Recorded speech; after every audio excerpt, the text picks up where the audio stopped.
ఈ దినమునకు ఏర్పాటు చేయబడిన పాఠ్యభాగములు పాత నిబంధన పాఠ్యభాగం ద్వితీయోపదేశ కాండం 19వ అధ్యాయం మొదటి 10 వచనాలు, రోమీలకు రాసినటువంటి పత్రిక 10వ అధ్యాయం 18 నుండి 21 వరకు మనం ధ్యానించబోతున్నాం.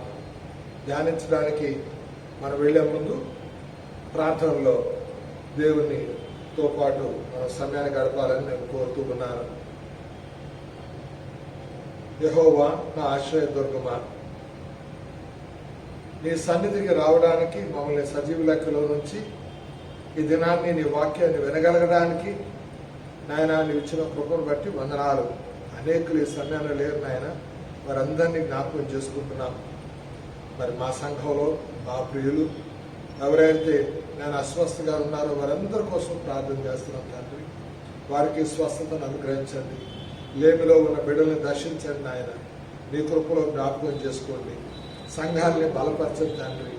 ఎవరైతే నాయన నీ యొక్క వాక్యం నుండి తొట్టిల్లిపోతున్నారో వారందరి కోసం ప్రార్థన చేస్తున్నాం. విశ్వాసంలో బలహీనవుతున్నారో వారి కోసం ప్రార్థన చేస్తున్నాం తండ్రి. నాయన భారతదేశం కోసం ప్రార్థన చేస్తున్నాం తండ్రి. ఇది క్రైస్తవ దేశంగా మరి క్రీస్తు నెరిగినటువంటి సంఘంగా ఉండాలని మేము ఆశపడుతున్నాం తండ్రి. ఈ లోకానికి వెలుగు తెలియనటువంటి బిడలుగా ఉండడానికి, అది మా సంఘం నుండే నాయన సెయింట్ మేరీ సంఘం నుండే బయలుదేరగలగడానికి, ఉద్యమం అనేది రావగలగడానికి నీ యొక్క కృపను అనుగ్రహించండి ఆయన. సంఘ నాయకత్వాన్ని బలపరచండి నాయన. నీ రాకడ కొరకు మమ్మల్ని ఆయత్తపరచమని ఈ యొక్క కొద్ది మాటలను మీరు దీవించి ఆశీర్వదించి నాయన మీ యొక్క కృపను మాపై ప్రోక్షించమని మా ప్రభుని ప్రియకుమారుడైన యేసు ప్రభు ద్వారా అతివరంగా వేడుకుంటున్నాం తండ్రి. ఆమేన్. ఈ దినం మనం ఆశ్రయపురాల గురించి ముచ్చటించబోతూ ఉన్నాం. ఈ ద్వితీయోపదేశ కాండం 19వ అధ్యాయం మొదటి 10 వచనాలు చూసినట్లయితే అక్కడ జరిగిన విషయం ఏంటంటే, ప్రభు వారు వీళ్ళంతా కూడా మరి మోయాబు మైదానం ప్రాంతంలో ఉన్నారు. ఆ యోర్దాను నది దాటి వారు మరి కానానులో ప్రవేశించనై ఉన్నారు. మరి తూర్పు భాగాన అక్కడ వారు మరి మనస్సేకి చెందినటువంటి వారు సగం జాతి వారు ఉన్నారు. అదేవిధంగా గాదు జాతి వారు వంశీకులు, మరి రూబెన్ వంశీకులు మరి తూర్పు భాగాన ఉన్నారు. పడమర భాగాన మిగిలిన వారు ఉన్నట్టుగా చూస్తూ ఉన్నాం. అయితే ప్రభు వారు వారితో మంచిస్తూ ఆయన ఏమంటున్నాడంటే, మీరు ఇది దాటి వెళ్ళినప్పుడు మీరు ఆశ్రయపురాలు పెట్టుకోవాలి. ఈ ఆశ్రయపురాలు ఎందుకంటే ఎవరైనా తెలియక చేసిన పని వల్ల ఇంకొకరికి మరణం సంభవిస్తే ఆ మరణం సంభవించిన వారిని చంపడానికి ఆ సమీప బంధువుకి హక్కు ఉంటుంది. కాబట్టి ఆ హక్కుదారుడు ఆయన్ని సమీపించి ఆయన్ని చంపకుండా ఉండడానికి ఆశ్రయపురాలని నిర్ణయించుకోమన్నాడు ఆయన. అంటే యోర్దానికి మరి తూర్పు భాగంలో 3 గోత్రాల వారు ఉన్నారు. మనస్సే, గాదు, రూబెన్ అనే గోత్రాల వారు ఉన్నారు. ఈ గోత్రాల వారికి 3 ఆశ్రయపురాలు వారు నిర్ణయించుకున్నట్టుగా మనం ఎరుగుదుము. ఒకటి గోలన్ అనేటువంటి ప్రాంతంలో, రెండవది రామోత్ గిలీడ్ అనేటువంటి ప్రాంతంలో, మూడోది బెజర్ అనేటువంటి ప్రాంతంలో. ఒకటి ఉత్తర భాగాన్ని ఉన్నటువంటిది, ఇంకొకటి మధ్య ప్రాంతంలో ఉంది. బెజర్ అనేది దక్షిణ భాగంలో ఉన్నటువంటిదిగా మనం చూస్తూ ఉన్నాం. మరి వీరు ఈ యొక్క యోర్దాన్ నదిని దాటిన తర్వాత ఇంకొక 3 వారు పెట్టుకోమని చెప్పినట్టుగా మనం చూస్తూ ఉన్నాం. అప్పుడు వారు 3 ప్రాంతాలను ఎంపిక చేసుకున్నారు. ఒకటి ఉత్తర భాగం, ఒకటి మధ్య భాగం, ఒకటి దక్షిణ భాగంలో. ఉత్తర భాగంలో మరి కాదేశ్ అనేటువంటి ప్రాంతం, మరి మధ్య భాగంలో షెకెము, మరి క్రింద భాగంలో వారు హెబ్రోను అనేటువంటి ప్రాంతాన్ని ఆశ్రయదుర్గాలుగా నియమించినట్టుగా మనకు తెలుసు. ఇవి ఇలా పెట్టుకోవడంలో ఒక ఉద్దేశం ఉంది. ఎందుకంటే ఆ యొక్క యాక్సిడెంటల్ డెత్, ఎవరైతే అనుకోకుండా ఇంకొక ఆయన చంపారో ఆయన వెళ్ళడానికి వీలుగా ఉండడానికి తన పట్టణానికి దగ్గరగా ఉండాలని. ఇప్పుడు ఉత్తర ప్రాంతంలో ఉంటే ఉత్తర ప్రాంతంలో ఉన్న పట్టణాలన్నిటికీ అది మధ్యన ఉండాలి. అలాగే మధ్యధరా ప్రాంతంలో, అలాగే దక్షిణ ప్రాంతంలో అది ఎక్కడైతే ఉంటుందో అన్ని మార్గాలకి అనువుగా ఉండాలి. రెండవదిగా దానికి రోడ్లు వేయాలి.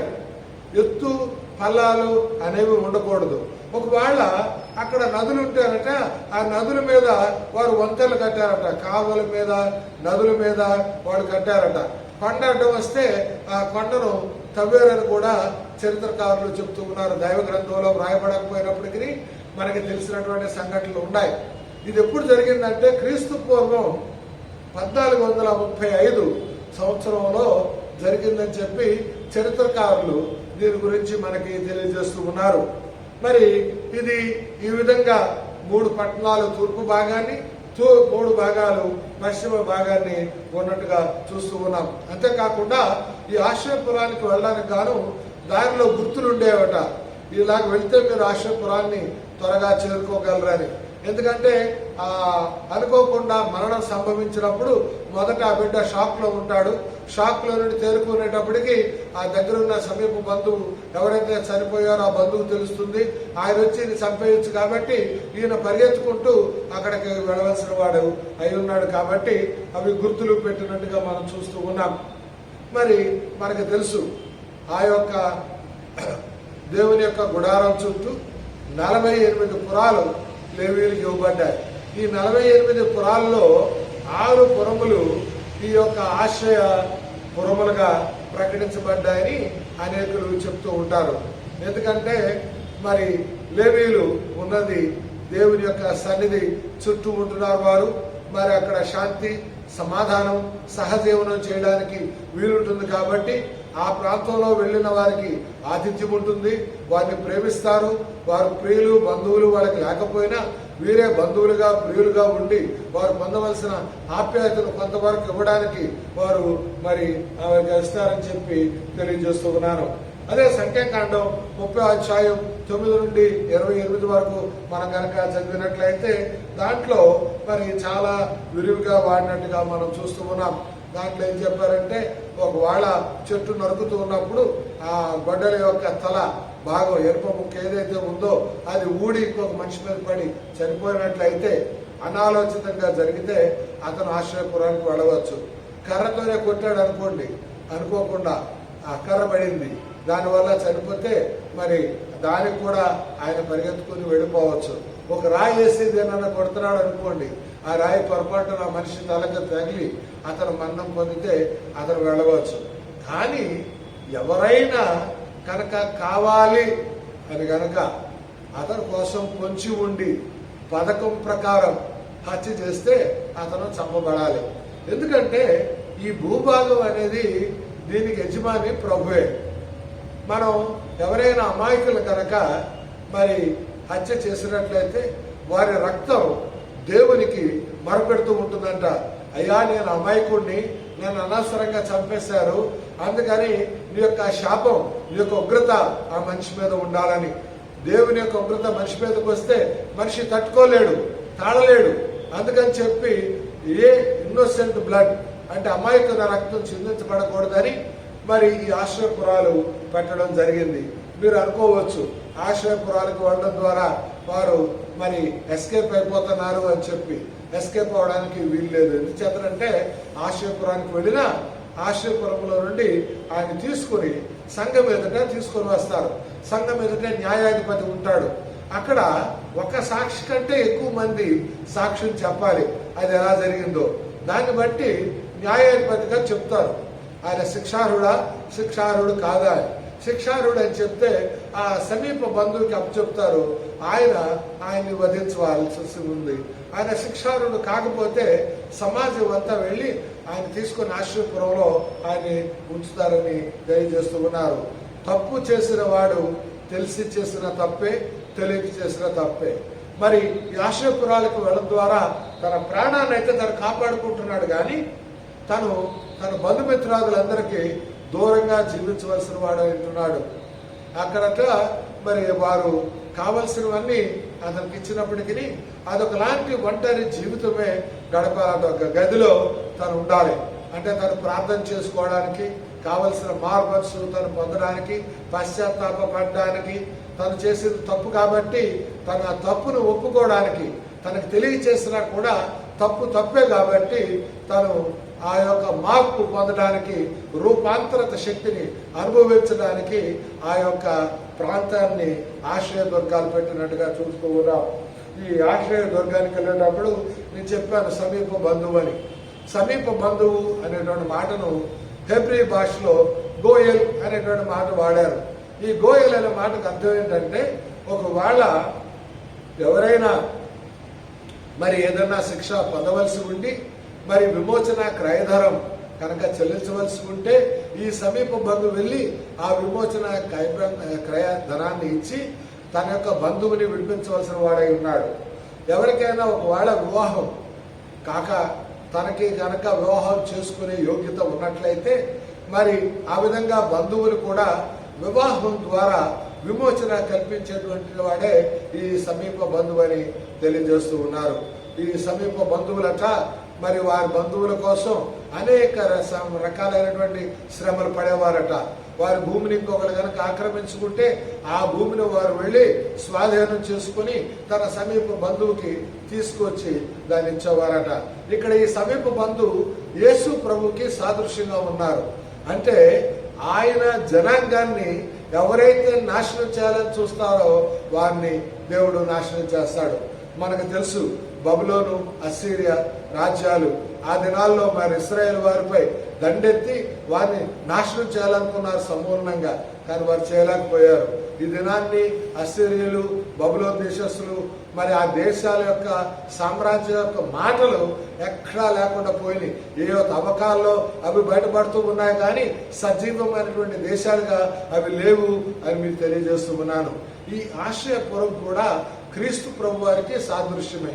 మనం తెలియక చేసిన తప్పుల కోసం ప్రభువారి దగ్గరికి వెళ్ళి మనం వాడిని అడిగినప్పుడు ఆయన మనల్ని సజీవ లెక్కలో నుంచి మనం క్షమాపణ పొందడానికి, పొందిన క్షమను మనం మరి అనుభవించడానికి, ఆ యొక్క రక్షణ పదంలో ముందుకు సాగడానికి దేవుడు ఈ ఆశ్రయపురాల్ని పెట్టినట్టుగా మనం చూస్తూ ఉన్నాం.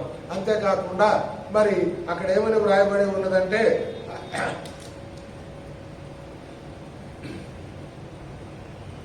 అక్కడ మరి యాజకుడు, ప్రధాన యాజకుడు ఎవరైతే ఉన్నారో, అది మరి సంఖ్యాకాండం 35వ అధ్యాయంలో కూడా ఉంది.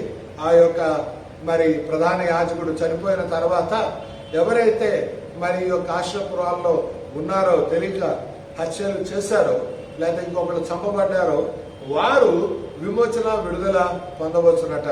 అలాగని ఎందుకన్నారంటే ఆ యొక్క ప్రధాన యాజకుడు మన ప్రభు అయినటువంటి క్రీస్తు వారు. మరి ప్రభు అయిన యేసు క్రీస్తు వారు ఆయన మరణం చెందిన తర్వాత మనం విమోచించబడ్డాం. మన పాపాలకు విమోచన, మనకు కావలసిన క్రయధనాన్ని ఆయన గోయలుగా, సమీప బంధువుగా దాన్ని చెల్లించినట్టుగా చూస్తూ ఉన్నాం. మన పాపాలని క్షమిస్తూ ఆశ్రయ దుర్గగా మనకి సంఘాన్ని ఇస్తూ సంఘంలో ఉండడానికి పాపాలు క్షమించబడ్డాయి అన్న మాట ఆయనకి తెలియజేయడానికి గాను మరి వారు తెలియజేస్తున్న విధానాన్ని బట్టి కూడా మనం చూస్తూ ఉన్నాం. మరి యేసు ప్రభు వారి యొక్క మరణం ద్వారా మరి ఆయన యొక్క పునరుద్ధానం ద్వారా మనం రక్షింపబడ్డామని మనము ఎరుగుదుము అని నేను మీ అందరికీ తెలియజేస్తూ ఉన్నాను. మరి కీర్తన గ్రంథంలో అంటున్నాడు కీర్తనకారుడు 48వ కీర్తన 3వ వచనంలో, దాని నగరంలో దేవుడు ఆశ్రయముగా ప్రత్యక్షమవుతూ ఉన్నాడు. దేవుడు ఆశ్రయమై ఉన్నాడని మనం మర్చిపోకూడదు. మన కష్టం కలిగినప్పుడు, లేమొచ్చినప్పుడు, బాధ వచ్చినప్పుడు మనం కురిగిపోకూడదు. దేవుడు ఎందుకు నాకు ఈ పరీక్ష పెట్టాడని అనుకోకూడదు, కానీ దేవానికి వందనాలు, ఈ స్థితిలో నుండి నేను బయటపడడానికి నాకు సహాయం చేయి అని చెప్పాలి. కీర్తనలు 59:16లో చూసినట్లయితే, నీవు నాకు ఎత్తైన కోటగా ఉన్నావు. ఈ మాట వ్రాసినప్పుడు అంట కీర్తనకారుడు ఏమనుకున్నాడంటే, ఆ దినాల్లో చాలా ఎత్తైన కోటలు ఉండేవి. నేను హొరైజం అనేటువంటి ప్రాంతానికి ఉజ్బెకిస్తాన్లో వెళ్ళాను. అక్కడ ఇసుకతో కట్టబడినటువంటి కోటను చూశాను. ఎందుకంటే అక్కడ ఒరిజినల్గా కట్టినటువంటి కోట మరి బాంబింగ్ జరగడం ద్వారా పూర్తిగా సమూలనాశనం అయిపోయింది. అయిపోతే వరల్డ్ హెరిటేజ్ సైట్గా యూనిసెఫ్ వారు దాన్ని ప్రకటించడం ద్వారా కొన్ని కోట్ల రూపాయలు కట్టి దాన్ని ఇసుకతో ఆ నమూనాని తయారు చేశారు. ఆ నమూనా చాలా గొప్పది. ఆ హొరైజం అనేది చాలా పెద్ద కొండ ఉంటుంది, అక్కడ దుర్గం ఉంటుంది. ఆ కోటను చూసినప్పుడు నేను ఆశ్చర్యపోయాను. ఇసుకతో కట్టబడినటువంటిది, అంతకంటే ఎత్తైనది బహుశా కీర్తనకారుడు ఆలోచిస్తున్నాడేమో. ఎవరు ఆ యొక్క బురుజుల్ని ఎక్కలేరు. వారు ఎంత ప్రయత్నించినా సరే వారు అక్కడ వరకు రాలేనటువంటి స్థితిలో ఉంటారు. ఆపద్దినమున నాకు ఆశ్రయంగా ఉన్నావు, నేను కష్టంలో లేమిలో బాధలో ఉన్నప్పుడు నువ్వు నాకు ఆశ్రయంగా ఉంటున్నావని చెప్పి తెలియజేస్తున్నట్టుగా మనం చూస్తూ ఉన్నాం. కీర్తనలు 91:4 చూస్తే ఆయన రెక్కల క్రింద నీకు ఆశ్రయం కలుగును. మనకు ఆశ్రయాన్ని ఇవ్వగలిగింది దేవుడే. ఆయనే మనకు సత్యము కేడుము డాలునై ఉన్నాడు. ఇది మనం మర్చిపోకూడదు. అనేక సార్లు మనం మర్చిపోతూ ఉంటాం. దేవుని వాక్యాన్ని మననం చేసుకోవడం ద్వారా మన ఆత్మలకు తృప్తి, మన మనసుకు కావలసినటువంటి బలం, శక్తి వస్తుంది. ప్రార్థనలో మనం ముందుకు వెళ్ళగలుగుతాం అనేది మనం మర్చిపోకూడదు. మరణకాలం అందట నీతి మంతునికి ఆశ్రయం ఉందని సామెతలు 14:32 వ్రాయబడింది. మరణకాలమందు నీతి మంతునికి ఆశ్రయము కలుగునని. ఎంత గొప్ప దేవుడు అద్భుతాన్ని, ఆశ్చర్యమైన కార్యాన్ని మన జీవితాల్లో చేస్తున్నాడు అనేది మనం జ్ఞాపకం చేసుకోవాలని నేను కోరుతూ ఉన్నాను. మనం నూతన నిబంధన పాఠ్య భాగంలోకి వెళ్దాం. రోమీయులకు రాసిన పత్రిక 10వ అధ్యాయం మరి 18 నుండి 21 వచనాల వరకు మనం చదువుకుందాం. అయినను నేను చెప్పినదేమనగా వారు వినలేదా? విన్నారు కదా. వారి స్వరము భూలోకం అంతటికి, వారి మాటలు భూదిగంతముల వరకు బయలు వెళ్ళను. ఈ మాట ఎందుకు రాస్తున్నారంటే మరి ప్రవక్తలు అనేకులు మరి రావడం జరిగింది. ఈ ప్రవక్తలందరూ కూడా యేసు ప్రభు వారి గురించి, ఆయన సిలువలో పొందబోయినటువంటి మరణాన్ని గురించి, ఆయన ఇవ్వనైనటువంటి రక్షణ గురించి, ఆయన రానున్న కాలంలో ఉండేటువంటి వాటిని గురించి వారు చక్కని వివరణలు ఇచ్చారు. కాబట్టి ఇవన్నీ వాళ్ళకి తెలుసు. చాలా మంది ఏమంటారంటే యేసు ప్రభు జననానికి ముందు కొద్ది సంవత్సరాల ముందు మరి అక్కడ ఉన్నటువంటి ఎదోమీయుడైనటువంటి రాజుగారు, హేరోదు రాజుగారట ఆ యొక్క దేవాలయాన్ని పెద్దదిగా చేసి కట్టించినప్పుడు ఆయన ఏం చేశాడంటే రోమా సామ్రాజ్యం గుర్తుగా 2 గద్దల్ని మరి ఆ ద్వారం దగ్గర వాటిని ప్రతిష్ఠించాడంట, పెద్ద విగ్రహాల్ని చేస్తే మరి అక్కడ రబ్బీలుగా తర్బీదు పొందుతున్నటువంటి యవ్వనస్తులైనటువంటి కొందరు బిడలు కాలము సమీపమే ఉన్నదని, నీతి సూర్యుడు ఉదయించనై ఉన్నాడని ఎరిగి వారు వెళ్ళి ఆ యొక్క మరి రోమా ఈగిల్స్ ని వారు పడగొట్టి ముక్కలు కొట్టినట్టుగా మనం చూస్తూ ఉన్నాం. దేవుడు రానైనప్పుడు ఏలోక సంబంధమైనటువంటివి, రాజ్యాల సంబంధమైనవి, దేవునికి వ్యతిరేకమైనవి మార్గంలో ఉండకూడదని వారు తలంచి అది చేసినట్టుగా మనం చూస్తూ ఉన్నాం. అపోస్తుల కార్యం 8వ అధ్యాయం 12వ వచనంలో మనం చూసినట్లయితే, అయితే ఫిలిప్పు దేవుని రాజ్యమును గూర్చి యేసు క్రీస్తు నామమును గూర్చి సువార్త ప్రకటించుచుండగా వారతన్ని నమ్మి పురుషులను స్త్రీలను బాప్తిసము పొందిరి. ఫిలిప్ లాగా చాలా మంది ఎవాంజలిస్టులు ఉన్నారు. ఇక్కడ ఫిలిప్ సువార్తికుని గురించి వ్రాయబడినట్టుగా మనం ఎరుగుదుము. ఆయన దేవుని రాజ్యాల గురించి చెప్పాడు, యేసు క్రీస్తు నామాల గురించి చెప్పినట్టుగా మనం చూస్తూ ఉన్నాం.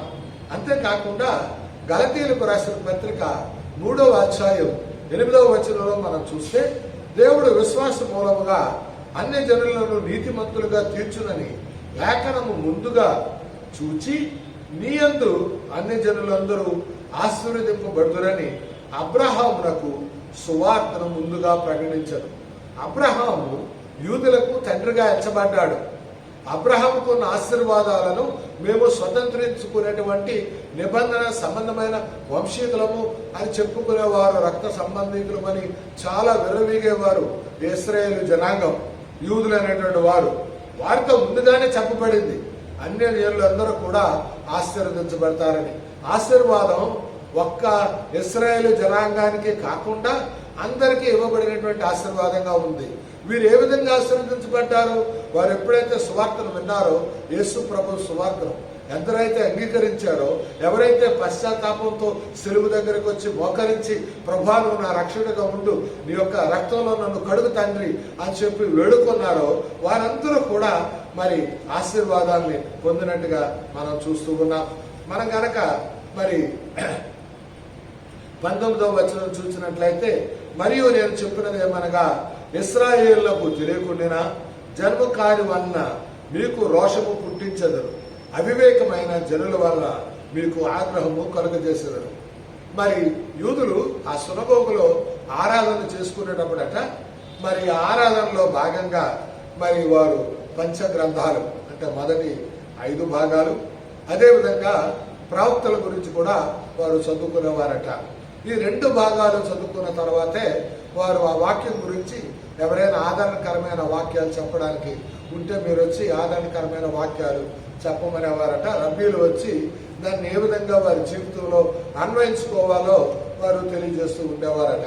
ద్వితీయోపదేశ కాండం 32వ అధ్యాయం 21వ వచనం చూసినట్లయితే, వారు దైవము కాని దాని వలన నాకు రోషము పుట్టించుతుంది.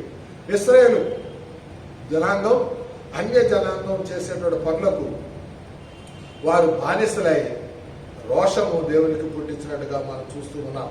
తమ వ్యర్థ ప్రవర్తన వలన నాకు ఆగ్రహము పుట్టించింది. ఏదైతే ప్రభువు చేయకూడదని నిర్దేశించాడో దాన్ని చేసి వారు ఆగ్రహము దేవునికి పుట్టించినట్టుగా చూస్తూ ఉన్నాం. కాబట్టి జన్మ కాని వారి వలన వారికి రోషము పుట్టింతురు. ఇది ద్వితీయోపదేశ కాండంలో ప్రకటించబడింది. మోషే కాలంలో అంటే 1500 సంవత్సరాలు 1600 సంవత్సరాలు ముందుగానే అది మరి ప్రవచించబడింది. ఆ ప్రవచనల యొక్క నెరవేర్పును అపోస్తలుడైన పౌలు తన జీవితంలో అనుభవిస్తూ దాని గురించి మాట్లాడుతూ ఉన్నట్టుగా మనం చూస్తూ ఉన్నాం. అందుకే అది మోషే చెప్పుతున్నాడు అన్నాడు. ఎందుకంటే పంచమ గ్రంథాల్ని మొదటి 5 పుస్తకాల్ని ఆది కాండంలో మోషేను గ్రంథకర్తగా ఆది సంఘము నుండి ఇప్పటి వరకు మనమందరము అంగీకరిస్తున్నాం. మరియు యెషయా తెగించి నన్ను వెతకని వారికి నేను దొరికితిని, నన్ను విచారింపని వారికి ప్రత్యక్షమైతిని అని చెప్పుచున్నాడు. ఇశ్రాయేలు విషయమైతే అవిధేయులై ఎదురాడు ప్రజలకు నేను దినమంతయు నా చేతులు చాచితిని అని చెప్పుచున్నాడు అని మరి అక్కడ వ్రాయబడినట్టుగా చూస్తూ ఉన్నాం. మనం కనుక గమనించినట్లయితే యెషయా గ్రంథం 65వ అధ్యాయం 1వ వచనం కనుక చూసినట్లయితే, నా యొద్ద విచారణ చేయని వారిని నా దర్శనములకు రానిచ్చుతిని. ఎవరు ఆయన దగ్గరికి రాలేదు? ప్రభువుని ఎరుగినటువంటి బిడలు, అన్య జనాంగంగా ఎంచబడినటువంటి బిడలు. ఎందుకంటే వారు దేవుణ్ణి అవగాహన చేసుకునేటువంటి వివేకం, విచక్షణ జ్ఞానం అనేది వారికి ఇవ్వబడలేదు. యూదులకు ఇచ్చిన జ్ఞానం వారికి ఇవ్వబడలేదు. మీరు అడగచ్చు, అయ్యా మరి యూదులు జ్ఞానవంతులని చెప్పడానికి మనకి శాస్త్రీయ ఏమైనా ఆధారాలు ఉన్నాయా అని. చాలా ఉన్నాయి.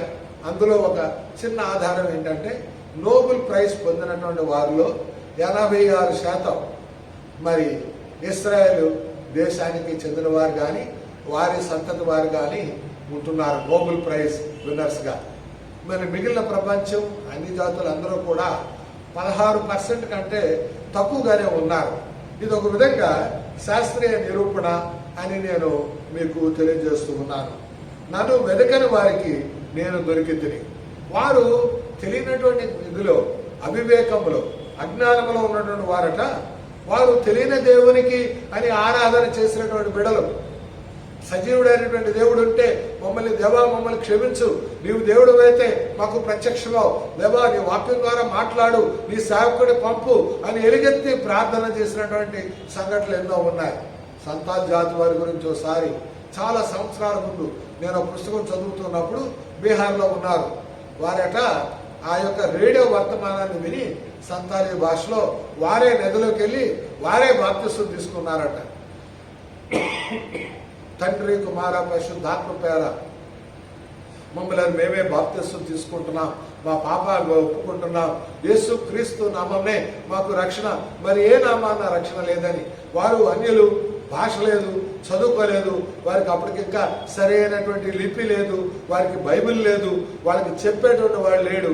అయినప్పటికీ బైబిల్లో వచ్చినటువంటి ఒక రేడియోలో వచ్చిన వర్తమానాన్ని విని వారి జీవితాలు ఒక జాతిగా మారిపోయినట్టుగా చూస్తూ ఉన్నాం. మరి అలాగే మనవారు కూడా అన్య జనాంగమైనటువంటి హైందవ దేశంలో బిడలు అనేకులు క్రీస్తు యొద్దకు నడిపబడ్డారని మనం గమనించాలి. 65 వచనాన్ని చూస్తే, తమ ఆలోచనలను అనుసరించి చెడు మార్గమున నడుచుకొనుచు లోబడ నొల్లని ప్రజల వైపు దినమంతియు నా చేతులు చాపుచున్నాను. నిబంధన సంబంధమైన జనాంగం, ఆశీర్వాదానికి కారకులు, వారి తండ్రి అబ్రహాము పితరులు, ఆయన ద్వారా సర్వలోకం యూదులు యూదేతరులు ఆశీర్వదించబడుతున్నటువంటి దానికి అటువంటి కుటుంబంలో నుండి వచ్చినటువంటి బిడలు వారట దేవుణ్ణి వైపే వారి ఆలోచనలు పోతూ లేనట్టుగా మనం చూస్తూ ఉన్నాం. ఎంత భయంకరమైన స్థితిలో ఉన్నారో ఒక్కసారి మనం జ్ఞాపకం చేసుకుందాం. రోమా పత్రిక కనుక చూసినట్లయితే మరి కొందరు 51వ సంవత్సరం క్రీస్తు శకం, కొందరేమో 57వ శకం అన్నారు. ఏదైనా యేసు ప్రభు వారు చనిపోయినటువంటి 20-30 సంవత్సరాల్లో ఇది లెక్కించబడినట్టుగా చూస్తూ ఉన్నాం. అలాగే మొదటి కొరింథీయులు రాసిన పత్రిక కూడా అదే కొంచెం అటు ఇటుగా ఆ సమయాల్లోనే వ్రాయబడింది. మొదటి కొరింథీయులకు రాసిన పత్రిక 15వ అధ్యాయం మనం కనుక చూసినట్లయితే 3-6 వచనములు, లేఖనముల ప్రకారము క్రీస్తు మన పాపముల నిమిత్తము మృతి పొంది సమాధి చేయబడదు, లేఖనముల ప్రకారము 3వ దినమున లేపబడేది. ఇది ఆది సంఘము యొక్క విశ్వాస ప్రమాణంగా కూడా మనం చెప్పుకోవచ్చు. అంటే యేసు ప్రభు వారు చనిపోయిన 20-25 సంవత్సరాల్లోనే ఆది సంఘం ఎస్టాబ్లిష్ చేయబడ్డం, వారికంటూ ఒక విశ్వాస ప్రమాణాన్ని ఇందులో మనం చూస్తూ ఉన్నాం. అంత గొప్పగా అది ఉన్నది. ఎక్కడ? కొరింథ సంఘంలో. అంటే దేశవ్యాప్తంగా వెళ్ళిపోయింది. యూదేతరులు వారు ఉన్నటువంటి సంఘం, యూదులు యూదేతరులు, గ్రీకులు రోమియోలు ఉన్నటువంటి సంఘం, ఆసియా దేశానికి చెందినటువంటి వారు ఉన్నటువంటి సంఘం. అది చాలా భయంకరమైన పాపంలో మునిగిపోయినటువంటి సంఘం. ఆఫ్రోడైట్ అనేటువంటి దేవుణ్ణి జుగుప్సాకరమైన ఆరాధనలు జరిపేటువంటి సంఘంలో ఉన్నటువంటి సంఘం ఎంత గొప్పగా ఆశీర్వదించబడిందో ఒక్కసారి మనం జ్ఞాపకం చేసుకుందాం. మరి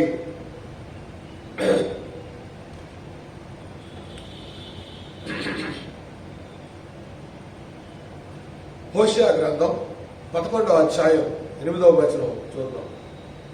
ఎఫ్రాయిము, నేను నిన్ను ఎట్లు విడిచిపెట్టుదును, ఇశ్రాయేలు, నేను నిన్ను ఎట్లు విసర్జింతును, ఆత్మాను వలె నిన్ను నేను ఎట్లు చేతును, సెబోయమునకు చేసినట్లు నీకు ఎట్లు చేతును. నా మనసు మారినది, సహింపలేకుండా నా అంతరంగం మండుచున్నది. నువ్వు చేసిన పాపాల వల్ల, ఎఫ్రాయిం చేసే పాపాల వల్ల నా మనసు మండిపోతుందని దేవుడు తన ప్రవక్త ద్వారా మాట్లాడుతూ ఉన్నట్టుగా చూస్తూ ఉన్నాం.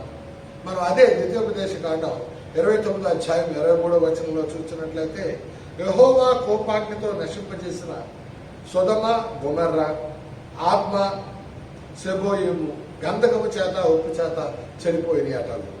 అంటే ఈ యొక్క ఆత్మ, సెబోయిము అనేటువంటి ప్రాంతాలు సొదొమ గొమొర్రా ప్రాంతానికి దగ్గరగా ఉన్నాయి. చాలా పెద్ద ప్రాంతాలు అవి. ఆ ప్రాంతాలు వారు చేసినటువంటి పాపపు స్థితి వలన వారు సమూలంగా ఆ యొక్క ఆకాశం నుండి గంధకం, అగ్ని గంధకం విమరించబడి వారు నాశనం చేయబడ్డారు. అంతేకాకుండా వారు ఉప్పుగా ఆ ప్రాంతం అంతా మిగిలిపోయినట్టుగా మనం వెలుగుదు.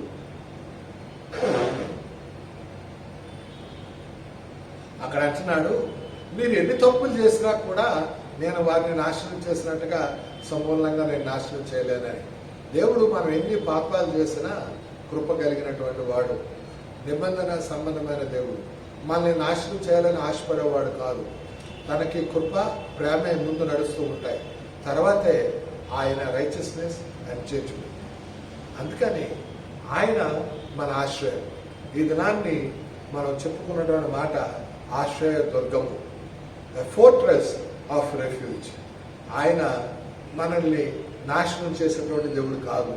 మరి అందుకని బైబిల్లో మనం చదువుకునేటప్పుడు ఆంగ్ల భాషలో రెమ్నెంట్ అంటే మిగిలినటువంటి వారు, అంటే పరిశుద్ధులైన సంఘం, చిన్నవారైనా తక్కువ వారైనా ఉంటారని. నాయన రెమ్నెంట్ కోసం మనం దేవుడు మనందరినీ భద్రపరుస్తూ ఉన్నాడు. ఆ రెమ్నెంట్లో భాగం కావాలని మనం కోరుకుందాం. ఆశ్రయ దుర్గమైన యేసుని ఈ దినాన మన స్వకీయ రక్షకునిగా అంగీకరించిన అనుభవంలోనికి మనందరూ నడవాలని కోరుకుందాం. ఎవరైనా ఇంకా ప్రభువుని అంగీకరించని జనాంగం ఉన్నట్లయితే, ఒకవేళ అంగీకరించి తొట్టిల్లిపోతే, ఒకవేళ అంగీకరించి బలహీనమైన విశ్వాసాన్ని కలిగి ఉంటే, ఈ దినాన్ని మన విశ్వాసం, మన అపనమ్మకంలో నుండి దూరపడి మన విశ్వాసం బలపడడానికి, ఆయనలో మనం కేంద్రీకృతమైన జీవితాలు కలిగి ముందుకు వెళ్ళగలగడానికి, వెలుగు జీవితాలుగా మనం ఉండడానికి మనం సమర్పించుకుందాం. ప్రార్థన చేద్దామండి. కృపా సత్య సంపూర్ణమైన మా దేవా రక్షిత, మరొకసారి నీ పాసన్నిధికి రాగలిగే భాగ్యాన్ని నువ్వు మాకు ఇచ్చిన కృపను బట్టి వందనాలు. మా ఆశ్రయదుర్గమా, మా కేడము నాయన, నీకే వందనాలు, స్తోత్రాలు నాయన. మమ్మల్ని నువ్వు బదిలిపరుచున్నటువంటి దేవుడు నాయన, నీకు వందనాలు. మా శ్రమల్లో, మా కష్టాల్లో, మా అనారోగ్యంలో, మా లేమిలో, మా బాధలో నాయన మమ్మల్ని బదిలిపరుస్తున్న దేవుడు అయ్యా, నీకు వందనాలు నాయన. ఎవరైనా మా సంఘంలో బలహీనలు ఉంటే వారిని దర్శించండి, విశ్వాసపరంగా వారిని బలపరచండి నాయన. ఎక్కడైనా సరే ప్రతి ఒక్కరు కూడా నాయన, ప్రతి మోకాలు వంగడానికి, నాలుక నిన్ను మహిమపరచడానికి, గణపరచడానికి, నీ నామాన్ని కొనియాడడానికి, స్తుతించడానికి ఈ యొక్క కృపను అనుగ్రహించమని, ఏ ఆశీర్వాదాలను మాకు ఉంచావో ఆశీర్వాదాన్ని స్వతంత్రించుకోవడానికి సంవత్సరాలు గతించిపోతున్నప్పుడు కూడా మా జీవితాల్లో నీ కార్యాలు, మహా అద్భుతాలు, ఆశ్చర్యమైన కార్యాలు, నీ ప్రేమ, నీ నిబంధన సంబంధమైనటువంటి ఆ యొక్క ప్రత్యక్షత నాయన, ఆశీర్వాదాన్ని నూతనపరచమని మా ప్రభు నింపులకు మాడైన యేసు ప్రభు ద్వారా అతి వినయంగా వేడుకుంటున్నాం తండ్రి. ఆమేన్. ప్రభు అయిన యేసు క్రీస్తు వారి కృప, తండ్రి అయిన దేవుని ప్రేమ, పరిశుద్ధాత్మ దేవుని సహవాసం మనందరికీ ఎలవేళలా తోడై ఉండును గాక. ఆమేన్.